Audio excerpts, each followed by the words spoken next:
Broadcasting from the Any Hour Services podcast studios, I'm your host, Mike Wilson, and you're listening to In the House.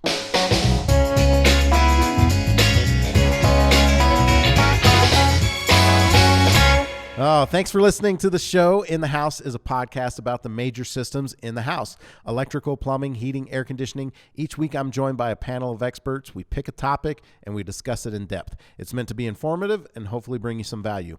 On this episode, we're going to be talking about indoor air quality, what it is, how it works, how does it help reduce sickness in your home. Today I'm joined by Kevin and Dustin Van Orman, and yes, they are brothers. They have been involved in the HVAC industry for almost 20 years each, and they've played a big role over the years in helping build the HVAC departments out here at Any Hour Services. So thanks for being here, guys. Thanks for having us. You're like spoke at just the same time. Anyway, so indoor air quality, let's dive into that. What is indoor air quality? How would you explain that to someone? So I think somebody who doesn't know anything about it, I would just start off by letting them know that it's how their air is in their house, or in other words, how it can make them feel while they're in their house. So there's a few different aspects of it, from temperature to what's floating around in your air, the amount of humidity that's in it, and it all goes back to how it makes you feel. The quality of the air is going to make you feel different ways. Is it going to make you feel itchy? Is it going to make you feel comfortable? Does it make you feel dried out? I think a lot of people, when they think of indoor air quality, or at least for me over the years, when I've heard people talk about indoor air quality, I've not really heard a whole lot of people focus on the temperature aspect of the air in the home. But that's interesting because it does.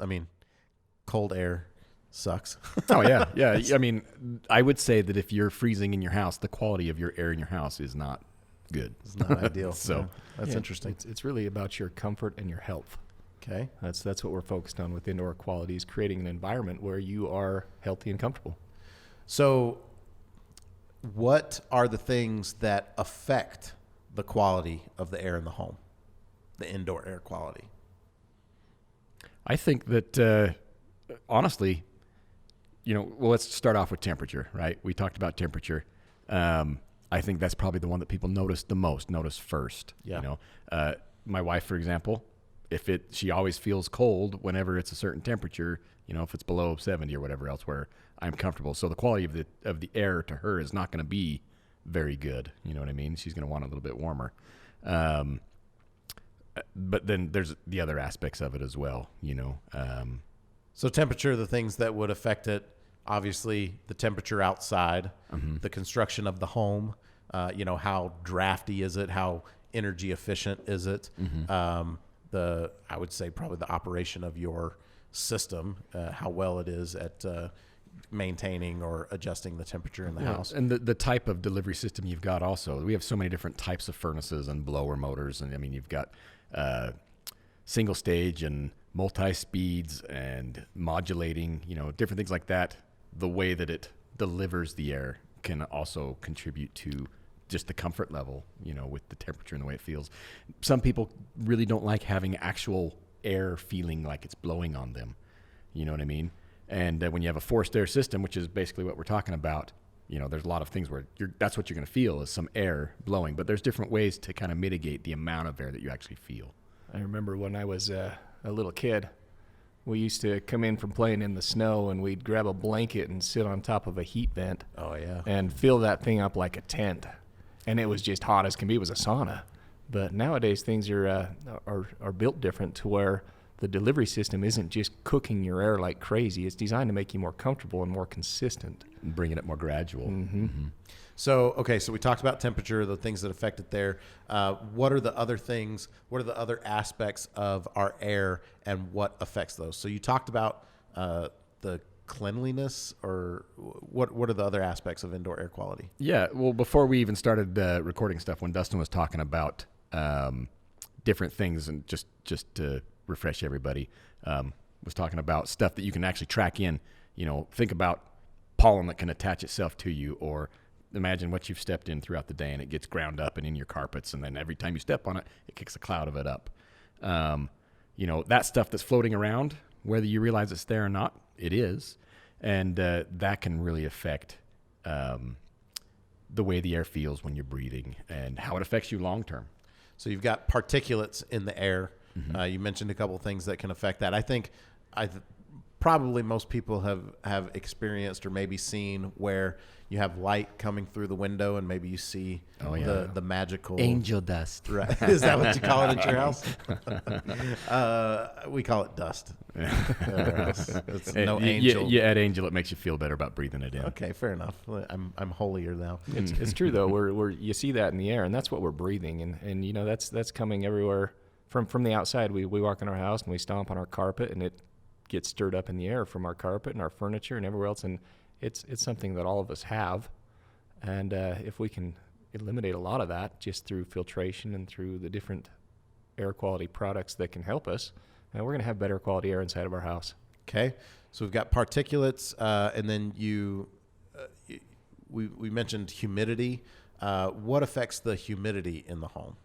So when we talk humidity, it's a different conversation in every part of the country that you're in, right? So we're in Utah, we're up in the mountains, air's a little bit thinner up here, and it's just naturally a little bit drier already. I mean, we live in a desert, right? And so you figure wintertime, air holds so much moisture in it. And if we take a furnace and we heat that air up, and all of a sudden that air is now expanding, right? The moisture doesn't expand. The moisture stays basically the same. So essentially you're drying it out, and that can be really noticed. And a lot of people different people can be more sensitive than others to how it feels. Some people's kids will get bloody noses really easy. You know what I mean? Dries people's skin out, and that's one thing that can really. I mean, there's options out there to really help the feel, the humid feel. And that's when I think a lot of people don't even realize it's something that can help. Go ahead, Dustin. Yeah, people just, I think they just accept it because that's how they grew up with dry air in Utah, especially in the wintertime. And the way they combat that is they just slather on lotion. And realistically, that's probably not the best solution if you can make your air inside your house, give it some humidification to where you're comfortable year-round and you're just not drying out your skin. Okay, so humidity in the house is affected mainly by the climate that you're living in, and then also the process that you're using to condition the air. In the winter, it's going to be drier because of the way that it's being heated, and in the summer, you're actually trying to pull moisture out of the air because of the way, like the process of air conditioning the home. Yeah, right? well, your air conditioner acts as a dehumidifier. Yeah. You ever look at those little, if you go down to your unit and you see the PVC pipe that comes off and goes down into your drain, and you're like, whoa, there's water going there. What's that from? That's just the humidity that's being taken out of the air. Yeah. So, okay, so that's humidity. Did you have something else you were going to say about humidity? Yeah, actually, I one other thing that a lot of people don't even associate with humidity. What's the one thing when you're going somewhere like back east or wherever, somewhere hot, and they're by the ocean, and they always say, or they're talking about Utah, and they say, oh, it's so hot, but then they say, it's a dry heat, right? So it's not as hot. I was in Arizona for a couple of years serving a mission, and that was I actually came from Georgia to Arizona, and that was their favorite thing to say, like, oh, it's hot, it's a dry heat. And I'm like, mother lover, when it's 118 outside, I don't care if it's hot or if it's dry or wet. Like, it's hot. Yeah. Well, but the thing is, and the reason I bring that up is because in your house, if your humidity level, let's say it's down to 10 or 15%, right? The humidity that's in the air helps retain the heat in the air. Okay. And so when you're looking at the temperature that you set your thermostat on, the more humidity you have, the more heat that the air retains, and the more comfortable feeling it can be for longer, right? And so if you have a little bit, and it's going to be a little bit different, you got to set it for your comfort level, but you are able to turn the humidity up, which means that your thermostat, the actual temperature you set that on, you may not need to set that up to 72 like you always did before you had humidity that you're putting back into it, right? Mike, another point to mention here, Kevin talks about lowering the temperature in your home to, a few degrees lower than what you typically would keep the thermostat at. We're talking about indoor air quality, but another added benefit to that is if you're lowering the temperature in your home because it's more comfortable due to the humidification, you're actually going to take your utility costs down. So there are some added benefits to the humidification that people don't necessarily think about. It's a good point. And we'll get into each of the products that are offered to be able to affect those things in the direction that you want to go, that way. But the last one, so we talked about temperature, we talked about the particulates and filtering the air, and then we talked about humidity. And then there's another aspect of it that is like purifying the air or air cleaners. What are some things, because I don't know that a lot of people, I don't know, like why would someone need to clean the air? That's a good question. Some people, I think, may not notice that there's a bunch of stuff in the air, but a lot of people, especially if you've got allergies or asthma or anything, you can find that it doesn't take a whole lot of stuff that's in the air, and there are a lot of things that can actually help with that. So there's things like odors.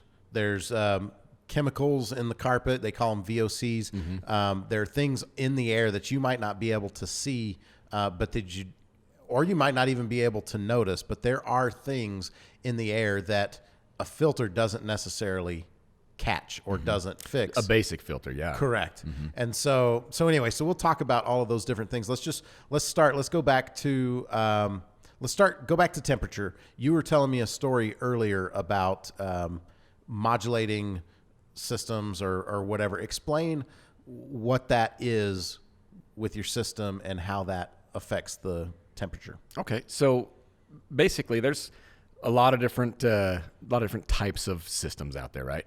Basic one, you've got your thermostat on the wall. People are familiar with their thermostat, and they set it for a temperature. So that thermostat, it has a range where it's going to be sensing, right? And so say I set it for 72 degrees, and it's got to drop, and it's going to vary. Sorry, Mike's giving me a funny look. It's going to vary from thermostat to thermostat, at what point it's going to kick on, right, and say, hey, it's cold, turn the heat on, right? And then basic furnaces, we're talking about a single-stage furnace. It kicks on one speed, so basically one gas level that it's burning at, one blower velocity that it's going to be spinning at. It's just got an on. It's just on, okay. Exactly. And so it blows until that thermostat gets brought up to temperature, and then it shuts off.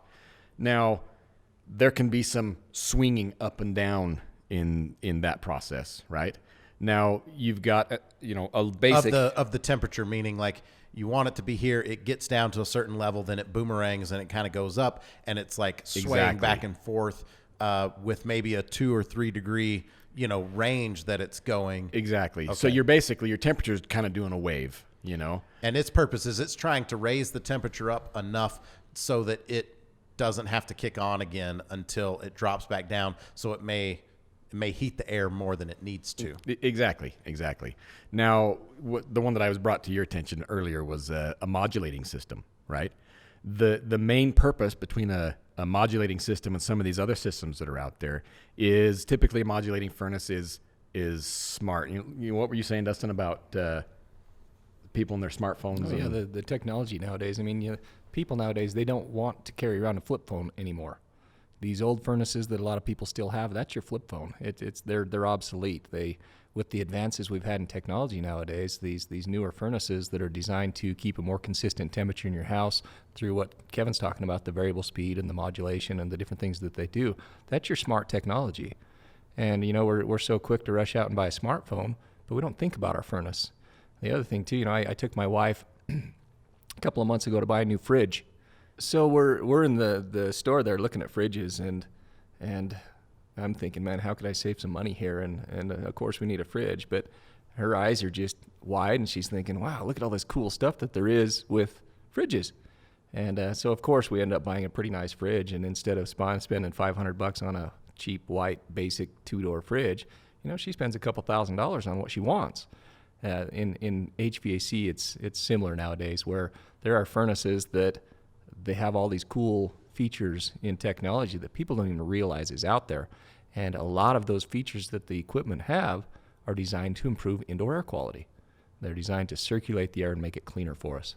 Make it cleaner and make it more comfortable. And that's kind of what I was getting back to with the Okay, so modulating explain how stuff. the modulating system works. Yeah, so your thermostat is no longer just that on-off thermostat. It is now a smart thermostat, right, for a good way to explain it, or to describe it.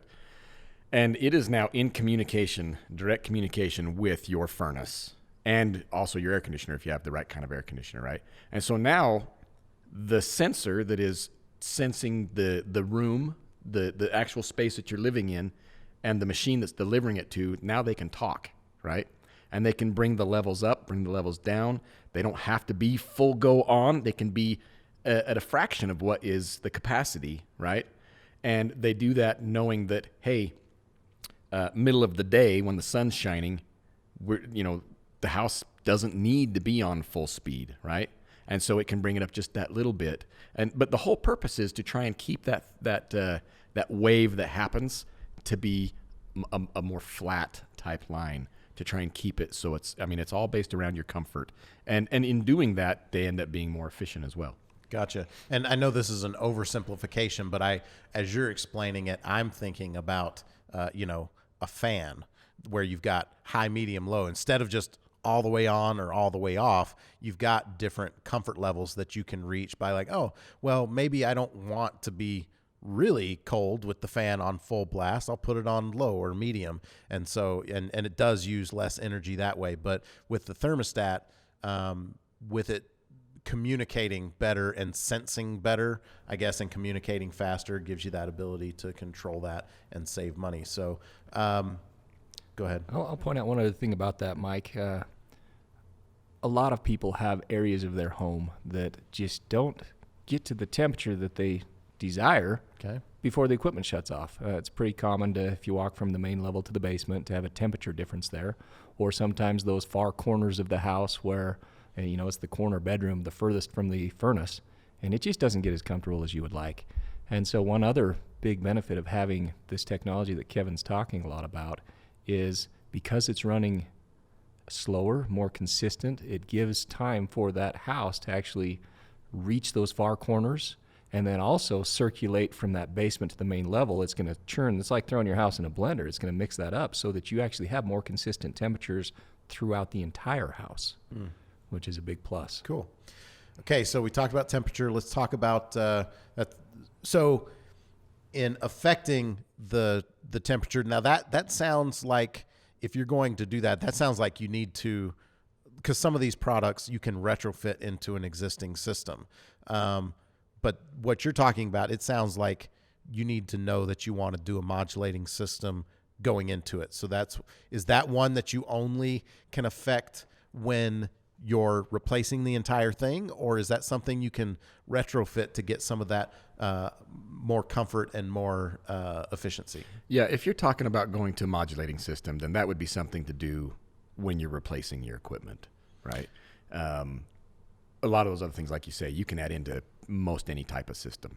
And I've heard our service techs talk about replacing a fan motor with a I don't know if multi-stage, modulated, like what is that, where you can actually swap out because the fan motor is like a big draw of the electricity that you're using, because it's a motor. It takes a lot of amperage when it like kicks on. Mm-hmm. So can you, if you've got an older system, can you at least get a modulating motor? It's not a modulating motor, okay?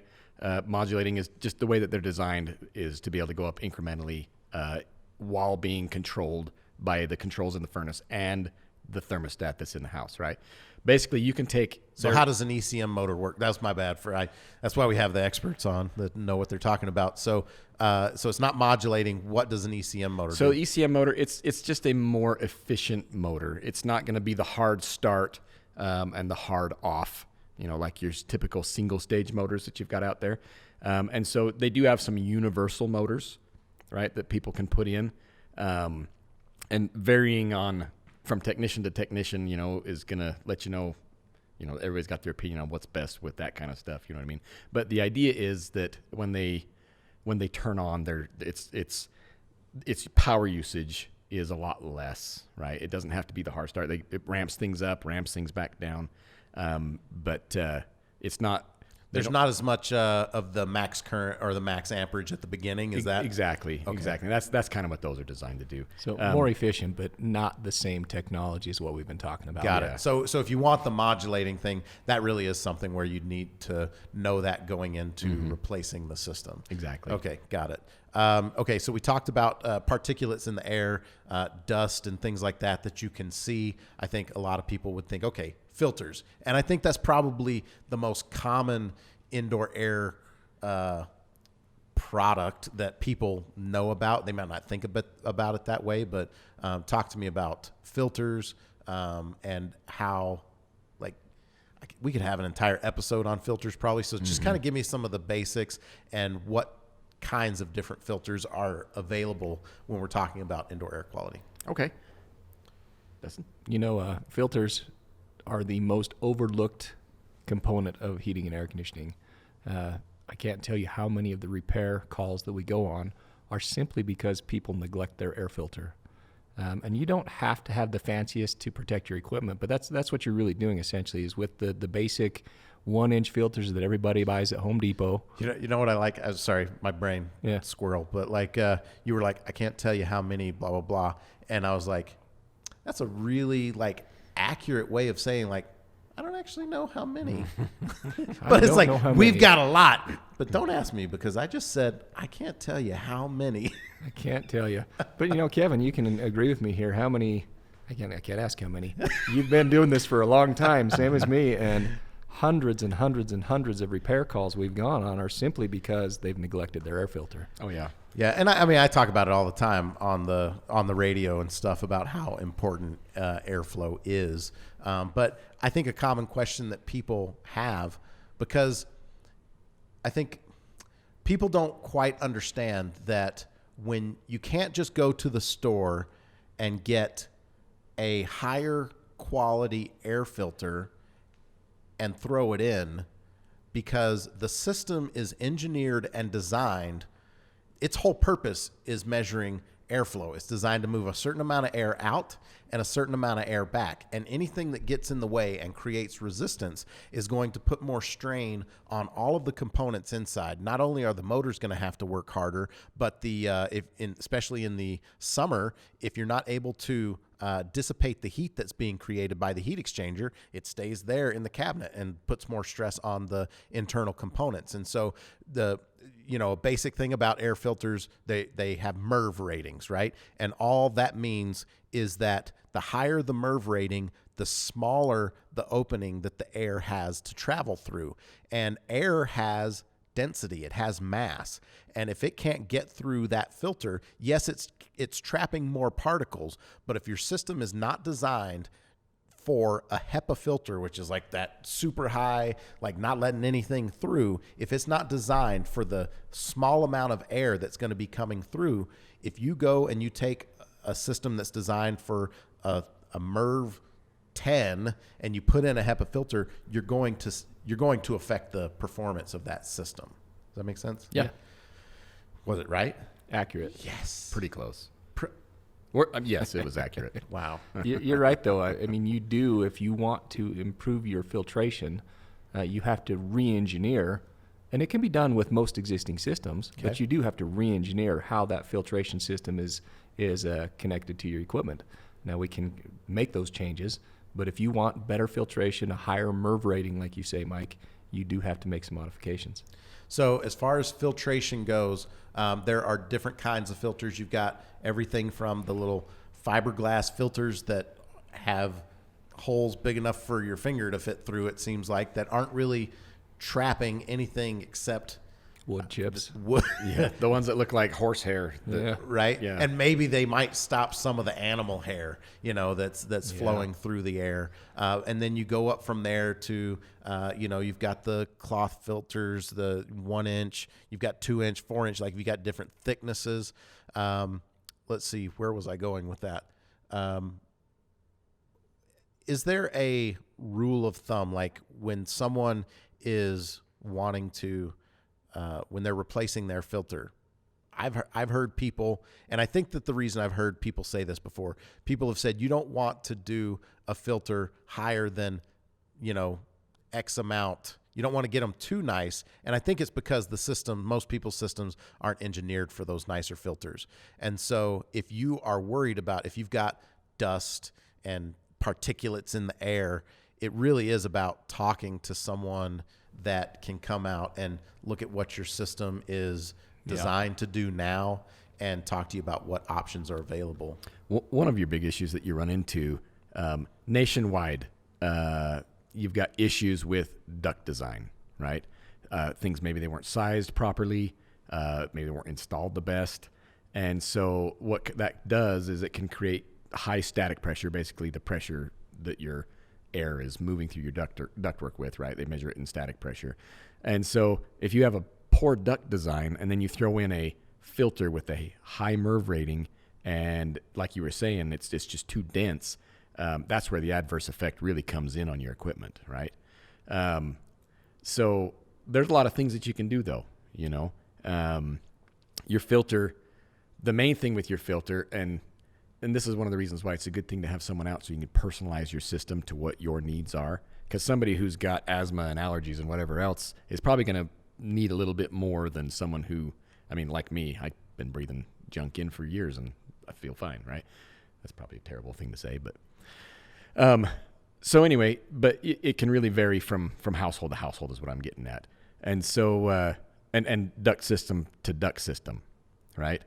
Where putting in a higher density filter is maybe not the best option for you on yours. Well, you can get into a UV light, right? Different types of UV lights will actually help the particulates in the air get filtered out easier by those filters that may not be as dense. Well, we'll talk about UV in a minute. While we're on filters, I know that there are there's different, like there's there's ones that have a current in them. There's ones that have like charcoal in them. Talk to me about some of those there's some that have like a big media cabinet that have different stages of filtration. Talk to me about what some of those things are doing and why they're designed the way they are. Yeah, so you've got, a lot of different filters. Though you've got electrostatic, right? You've got electronic. Electrostatic filter, most of the ones that we deal with, they're basically you're giving a charge to that filter material that's in there. And because of that charge, it now attracts things to the filter, right? You mentioned charcoal. Typically, you're going to have that type of stuff in there to help with smells and odors and things like that. Helps draw those out. But they've got some actually really neat stuff when you're looking at the electrostatic filters and what they're actually able to draw out. I've seen some demonstrations where, they take a cigarette and they fill up a thing with cigarette smoke and then they run it through the electrostatic filter without it being charged and then with it being charged. And it's actually pretty amazing and eye-opening to see how it will draw that out, right, and purify the air that's been going through. Okay, so obviously lots of different filter options there. Filters can be retrofit into an existing system fairly easy. Would you say yes?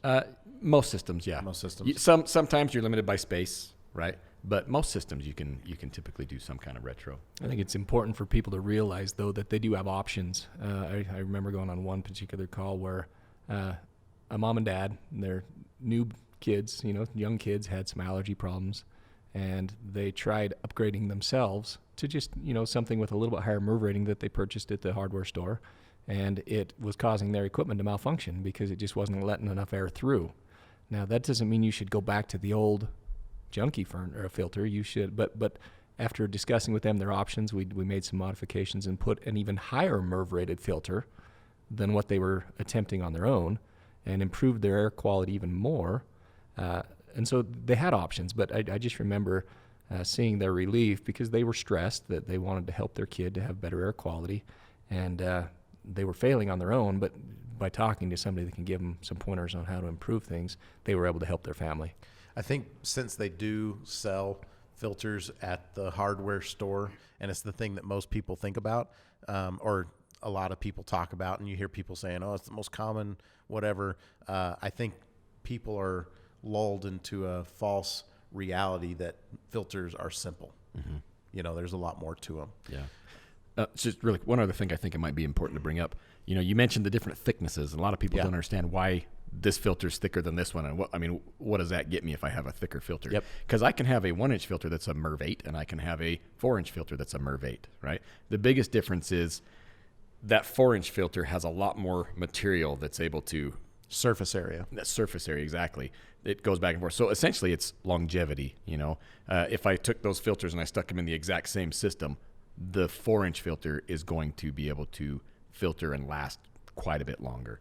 Yeah, And if you imagine a sheet of paper that has a certain dimension, right, 4x6 or whatever, and then if you take it and you fold it as an accordion, it still has the same surface area, but you might be able to fit it in half the space or less space. Now it all of a sudden takes on more thickness, and if you take and you put several of those together, all of a sudden you might have a much larger, you might have 4 or 5 times the surface area of air being filtered at the same time with, but anyway, so that's exactly right. That's why pleated filters work the way that they do. that's the benefit of having that wider filter cabinet to be able to go with those filters. It'll last quite a bit longer. So if you're like me and you forget to change your filter, that's terrible. I'm an expert.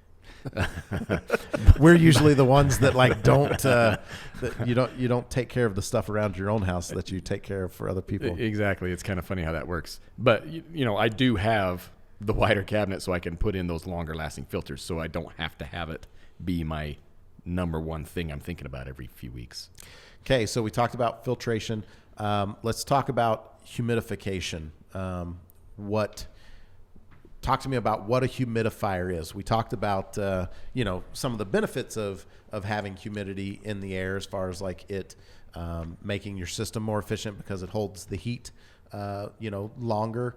Talk about some of the other benefits of humidifier, or actually tell me how a humidifier works, because there's different kinds of humidifiers. That's correct. There are different kinds of humidifiers. A few different main ones that people are used to seeing.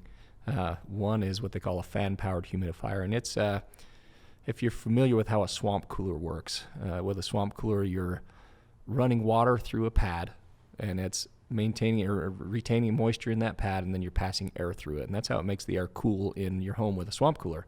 Now, we're not talking about swamp coolers, but fan-powered humidifier is a similar concept where there's a water line that runs to a device, a box that's mounted on your furnace and your ductwork. There's water that runs through a pad, and that pad kind of maintains the moisture in one area, and then there's a fan that will push air through that moist pad, which is going to create moisture in the ductwork that travels through the house. So similar to what a swamp cooler does, and it is putting moisture in your house. That's one delivery system. Kevin, you can expand on these any way you like, but another one is what we call steam humidification. So they've got steam humidifiers that is a little bit more costly option for people, but it's a much better delivery system, because instead of just blowing air through a wet sponge, essentially, it's actually breaking the water molecules down into a steam state and putting the steam into the ductwork, which is going throughout the house. So it's already broken down into a humidified form, which is going to be a much more effective delivery system. So those are the two most common. Kevin, what do you want to add to that? You've also got a bypass humidifier. They don't have a fan on them. Essentially, there's a pipe that taps in each side of your furnace. You've got a return and a supply. The supply is where the air is blowing, and the return is where it's coming back to the furnace. And so in that scenario, you would actually take a pipe from the supply, and you'd be taking the air from the furnace system itself and use it to blow the air through the sponge, the pad that Dustin's talking about, and to be able to get it to push air or the moisture into the So instead of having an independent fan, you're using the velocity of the air that's already blowing in the system to push over. Mm-hmm. So when you look online at the different benefits of a humidifier, you see things like adding humidity in the air helps things like dry skin, irritated eyes, dryness of throat, allergies, if you got frequent coughs, bloody nose, sinus headaches, cracked lips. Another thing that it helps with, if you've got dry air, static electricity is more common. So if you go around and touch a doorknob and it shocks you, or you touch someone else and it shocks you, that's dry air. Well, it's not dry air, but I mean, technically it's the, atoms. It's easy. Yeah, it's easier to build up the charge. Yeah, you build up the charge. Humidity helps with that. It also helps with if you've got wood floors, furniture, just having things have a certain level of humidity is better for you. It's better for everything in the home as well. Some of the big thing effects, like you say, is the hardwood floors. Yeah. If you're constantly going from moist climate to dry climate with the season changes, you can actually cause swelling and cracking in hardwood floors. But some of the other big things it affects too is musical instruments. Pianos are a really big one, and other musical instruments where that can really be damaging to people's personal product. The tuning and all that stuff. Oh yeah, absolutely. There's a reason when you're installing hardwood floors, you bring all of the hardwood into the house and you let it sit there for a little bit so it can climatize to the house. Let's see. Okay, anything else about humidifiers? I think a plug for skin. So my wife's from South America, and when she first came up here, she came up here in '98. She essentially raisined out. I mean, it dried her skin out so bad, and I mean that's one of those things that it combats. Right? Raisined. That's a thing. Yeah. Patent pending on that. When I think about raisins, I think you mean the opposite way, because when I think about raisins, that's what I think of when you've been in the bathtub too long and you got raisin fingers. Oh, but you don't make raisins by soaking them in moisture. It's very true, but everyone says that it looks like a raisin. I get what you're saying. Anyway, well, let's talk about what the ideal humidity level is, because growing up in the South, it's very humid there, and I have an issue now here in Utah, keeping my skin moist enough that it doesn't get ashy and crack and itch and stuff like that. And part of the issue is probably I'm not at home often enough to enjoy the humidifier there. But what's the ideal humidity level? Ideal is going to vary from person to person. But that's why with the humidifier, you end up with a control device, a humidistat of some kind. Some of your nicer, higher end stuff, your humidifier can be controlled with the thermostat. And then, there's a huge number of them that have a separate humidistat with a control on it, right? You're going to be looking, on the low end, some people are going to be comfortable at the 25% humidity range, and other people are going to want to be more 45%. If you do get too much in there, you'll start having some issues. If you've got it cranked up to 100, you might notice water streaming down the insides of your windows because obviously we're running these in the wintertime. Mm-hmm. And so you end up with moisture and water damage around your windowsills if you have it too high. And so you kind of got to find that range, that what feels good and what's right for your house. Yeah, when I've been in homes with customers and we've installed a humidifier for them, that's the instruction I've given them I've given kind of an average number of where most people might be, but then I say just gradually adjust this over time to what your family's most comfortable with. Yeah, I usually tell people to start around 40% and then watch it from there. Yeah. And if you've gone too high, if you start getting that condensation in the corner of the windows. Let's see. Talked about that. This is something that can be easily retrofitted into most systems, correct? Most systems, yeah. Okay. What's an example of a system that you wouldn't be able to retrofit it into? Is it, again, space? Is that the biggest issue? Yes, usually space. There are some steam humidifiers that you can, the actual device is off to the side, So most of these you're mounting directly on the ductwork. And so if you go down to your furnace and you look and there's pipes and all this other stuff, you got to be able to fit it in somewhere, right? And some systems you can move the pipes and do whatever else and you can make it fit. I have had a few where it was quite difficult to get the actual space to fit a humidifier like that in there, right? But steam humidifiers, like I was saying, some of them, it's a hose that's got to hook to the ductwork, and the actual device box machine, right? it mounts somewhere off to the side. And sometimes those are an option if you can't make the other ones work. But with those, sometimes cost comes into play. They can be a little bit more expensive. Gotcha. Yeah, also something to think about if you have an unfinished basement right now and your furnace is down there and you're trying to maximize space, be aware of what you're going to turn into your equipment room, because you need to be able to still maintain and work on the stuff in there.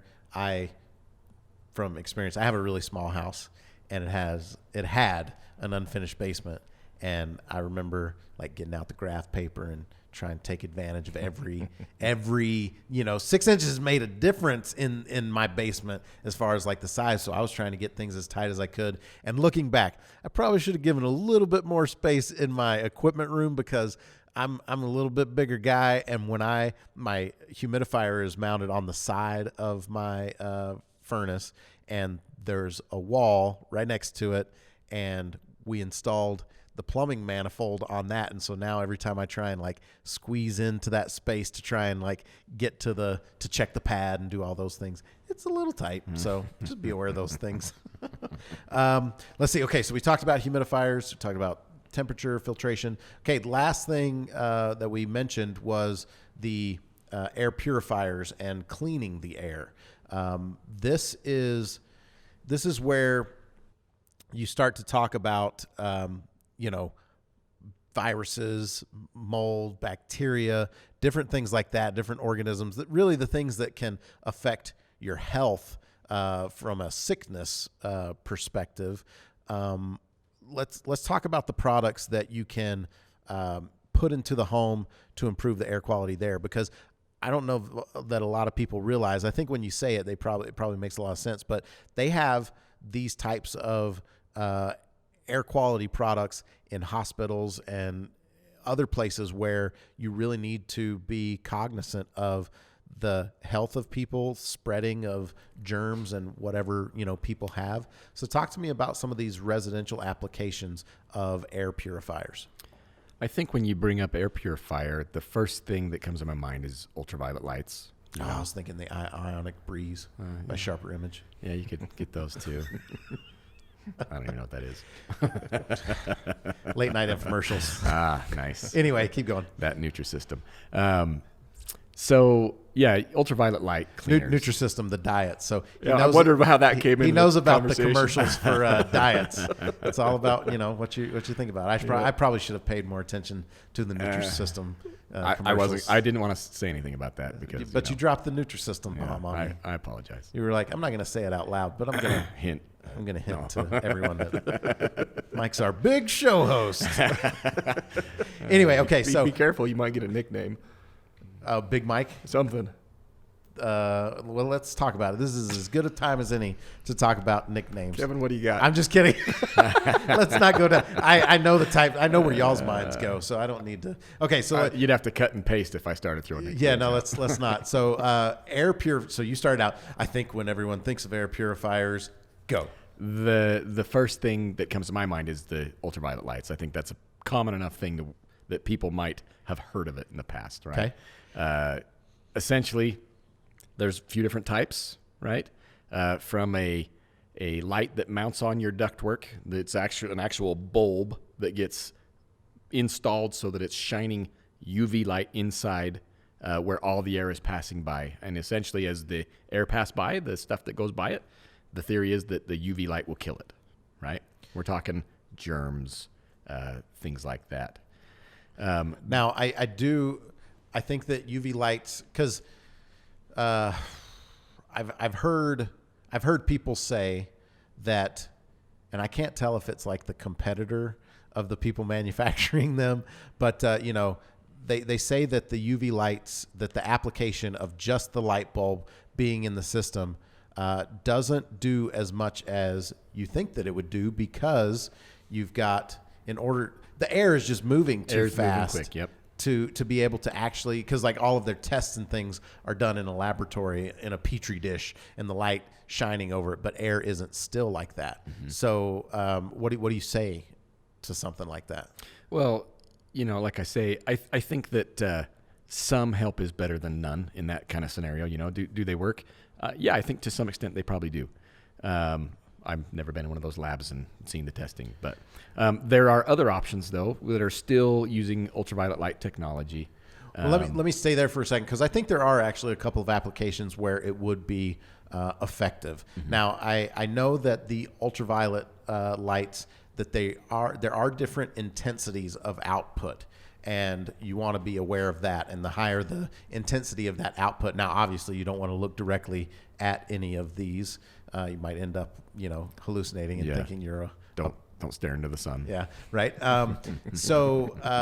But I do know in other parts of the country where humidity is a factor, you can end up with mold growing on the evaporative coil. Is that the right one? You're correct. What's the one outside? Yeah. That's the condensing coil. The one outside is condensing. So on the evaporative coil where the air is flowing over and the refrigerant is pulling moisture out, and you have that moisture going down into the drain pan and then flowing out of the PVC piece that you were talking about. I do know that in some situations, having that UV light right there shining on that coil, it actually does a great job to kill mold and things that could be growing there on the A coil or the evaporative coil, to keep that clean. And then couple that with the fact that if you do have higher intensity output bulbs, that, like you said, something is better than nothing. Mm-hmm. But that's one application where I think that it is effective there. One thing you have to keep in mind when you're doing just these bulbs also is it is ultraviolet light still, right? Yes. And so if you have it installed, and for your example with the evaporator coil, say you have a plastic drain pan at the bottom, mm-hmm. and the UV light is shining directly on the plastic drain pan. What is plastic? What happens to it when it sits out in the sun? It degrades in the sun. Yeah. Exactly. So there's a few things that, yes, then there's ways on some systems to set it up so that works perfect. You know what I mean? But there's just things you have to keep in mind. You know what I mean, when you're doing those installs. So I think it's important to know that, like, it's usually not just as straightforward as you think, and you probably should at least consult a professional. There's some thought that needs to go into it for sure. Yeah. Now, you were talking about this other technology where it still utilizes UV light, but there's an extra step in there. Talk to me about that. Yeah. So they've got a few types of cleaners that are out there on the market where the UV light is actually shining on some precious metals, right? And I don't know if I want to get into all the details of exactly how the thing works, but essentially there's a reaction that occurs when that light is shined on those specific metals. And in that process, hydroperoxides are created. You've heard of hydrogen peroxide, and what's that do? It kills germs and things like that. So these hydroperoxides are then released into the duct stream, okay? And they will actually be blown throughout your house, and they kill germs. Essentially, that's what they do. They go out and they look for nasty and the way that I understand, like, the science behind it is that these molecules, they go and they attach themselves to those viruses and things like that, and they're actually extracting the hydrogen molecules out of those and making them inert. Mike, this is the type of device that I have in my own house. And the reason I chose that for my house, like you're talking about, is the hydroperoxides that are created. You think about, what do we do when our kids go out and play in the yard and they get a little cut or abrasion? We take them in the house and we dump hydrogen peroxide on there to kill the germs. Yep. And that's what we all do. And so this is a similar benefit. The hydroperoxides that are blowing throughout your house, they're going to land on the doorknobs, they're going to land on the faucet handles, all those places where we touch regularly. Yep. And they're going to land there, and they're going to help to kill the germs that are floating around your house.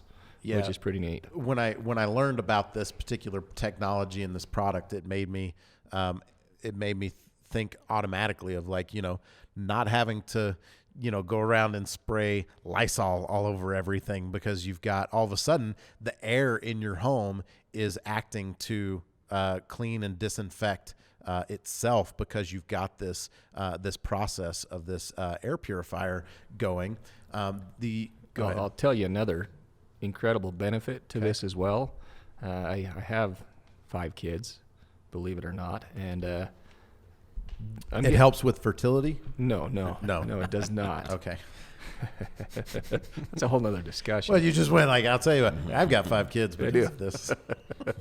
Anyway, No, go ahead. but the point I wanted to make is my kids are growing up, and now I have teenagers, multiple teenagers, and I'll be honest, you walk in their bedroom, and it's not the most pleasant place in the world. The point I'm making, though, with this is that this type of product actually cuts down on odors and makes your house smell fresher and cleaner. And with having teenagers running around and the odors associated with teenagers, it's been a big improvement that my wife has really felt the benefit from. That's cool. I remember putting one of these in my house, and if you go to our YouTube channel, you can find a video on how to install these.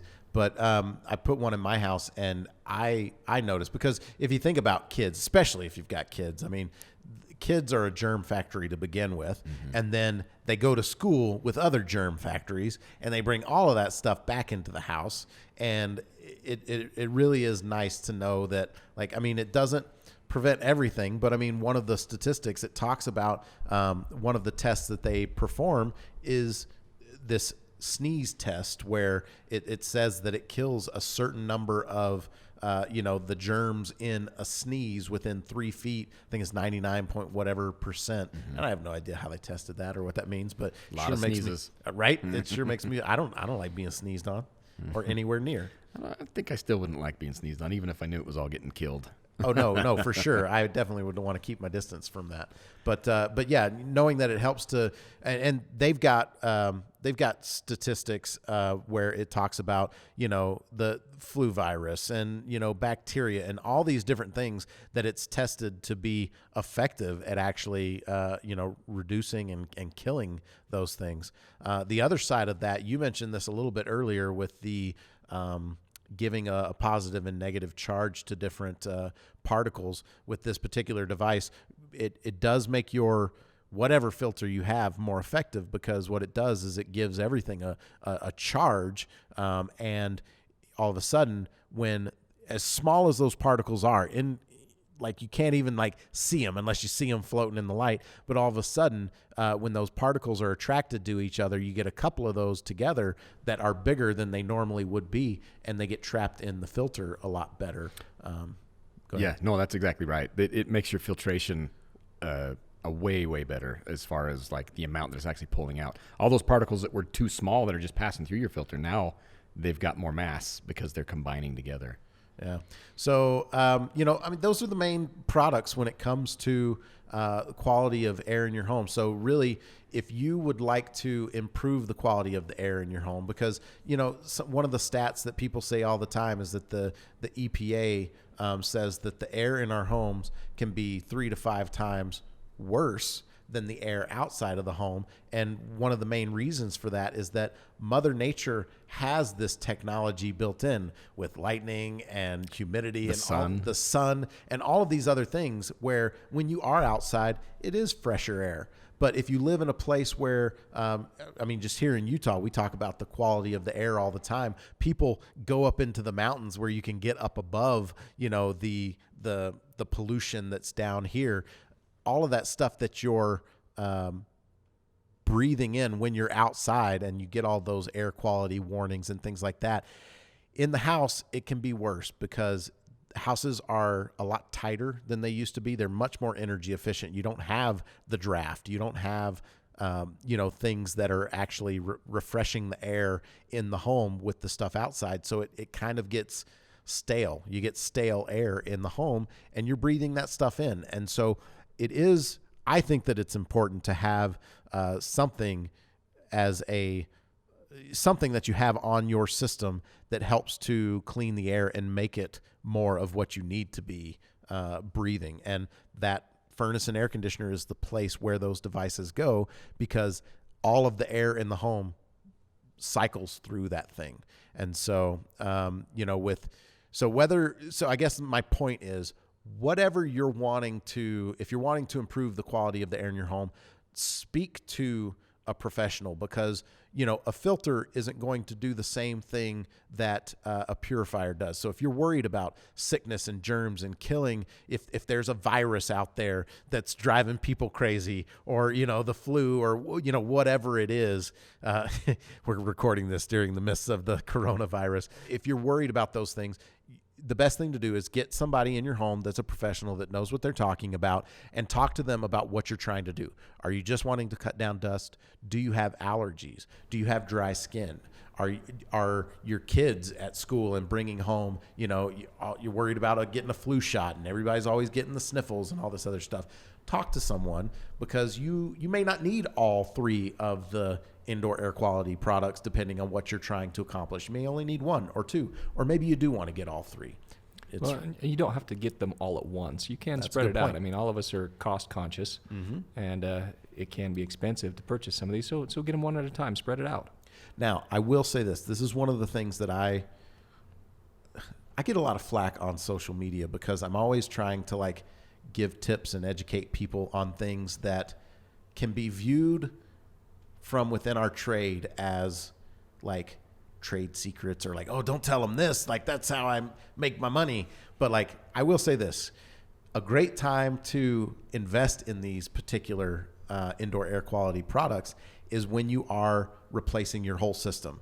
And my logic behind there is this: one, you're designing, you should be getting a comprehensive engineering design of your home and what system they're going to be putting in, so they can, if you do want nicer filtration, they can do that. But also, if you think about going to Costco, you usually get a better price when you buy in bulk.